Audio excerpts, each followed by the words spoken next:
And tonight we continue the job the mainstream media refuses to do, and that's vetting President Obama. Now, in just over 3 years of his presidency, our national debt has increased by more than $4.9 trillion. And as CBS News reports, that is a greater increase than the entire 8 years under George W. Bush. Now, the debt now stands at over $15 trillion. But what's even more concerning from a national security standpoint is that nearly half of our publicly held debt is now owned by foreign countries. And as you can just see how dramatically that number has increased over the years. So as we approach the November election, it is clear that we now face a choice. We can either continue on the path of fiscal insanity, or we can chart a new course. Here to help lay out that vision is the chairman of the House Budget Committee, Wisconsin Congressman Paul Ryan. Sir, how are you? I'm doing great, Sean. Good to be with you. I watched, Chris Wallace was able to really squeeze out of you the willingness that you'd consider being VP. You didn't really like that line of questioning, did you? Not really. All right. We have other issues to deal with. All right, so the Democrats have put forward their budget. The president put forward their budget. If you look at these numbers, in July of 2008, President Obama said that George Bush was unpatriotic and irresponsible for $4 trillion in debt over 8 years.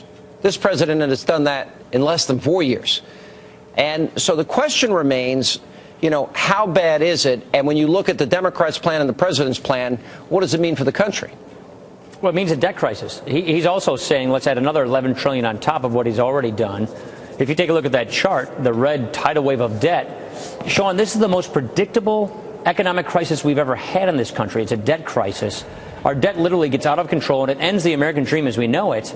And the Senate isn't even doing a budget. So the president at least gave us a budget, and that shows you a mountain of red ink, a debt crisis, more debt, and the end of the American dream. The Senate's not even bothering to pass a budget for the third year in a row. We're passing a budget again on Thursday like we did last year, and we're showing the country exactly how we would get this debt paid off, and that's what the green line on that chart shows you, is specifically our plan for getting government spending and borrowing under control and getting it paid off. Let me go back to this chart here, because as you know, they have demonized you every time you have talked about dealing with the foundation in terms of the problems that are at the root cause of our problem, and that's entitlement. So the green line is the Republicans' budget proposals, and you're saying the current path, the red, yellow line, red block there. That's right. That is the president and the Democrats' plan. You're saying that we're going to be.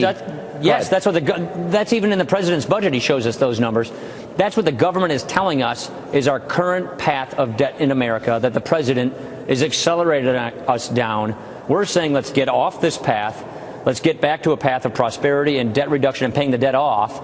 And so what I'm basically saying is we're offering the country a choice of two futures. And so we're going to the country and saying, here's what you need to do to get back to prosperity, limited government, economic freedom, a debt-free nation for your children.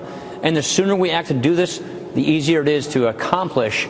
The more you kick the can, the worse it gets, the more in peril our economy becomes, and the more of a debt crisis we have on our hands. People seem to be short-sighted, a little bit myopic, and people only maybe think for the moment.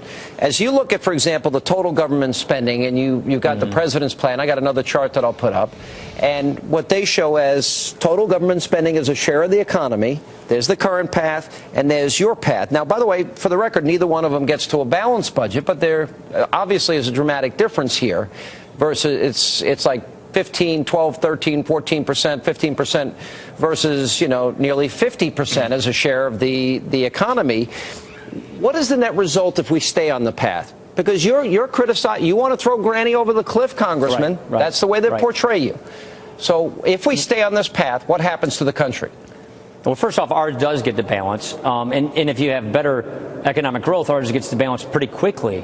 But the point, if you would look at that chart, to put it in perspective, for the last 40 years in America, federal government has taken 20 cents out of every dollar made in America to run the federal government.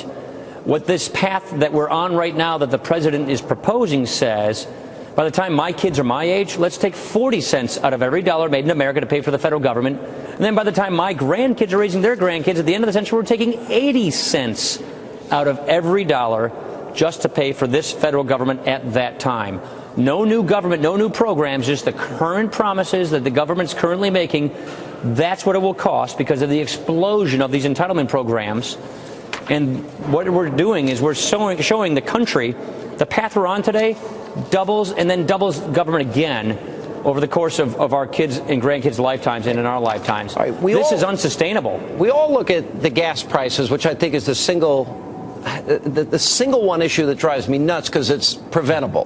The president is against, drilling and using our own energy. So that's obviously a clear difference there. I think that would help the economy, lift a burden off people that are paying now at least $100 when they fill up their cars or their trucks at the tank at the gas station. Bernanke says the job market remains quite weak. We know about the latest housing numbers are just awful, which are people's biggest investment.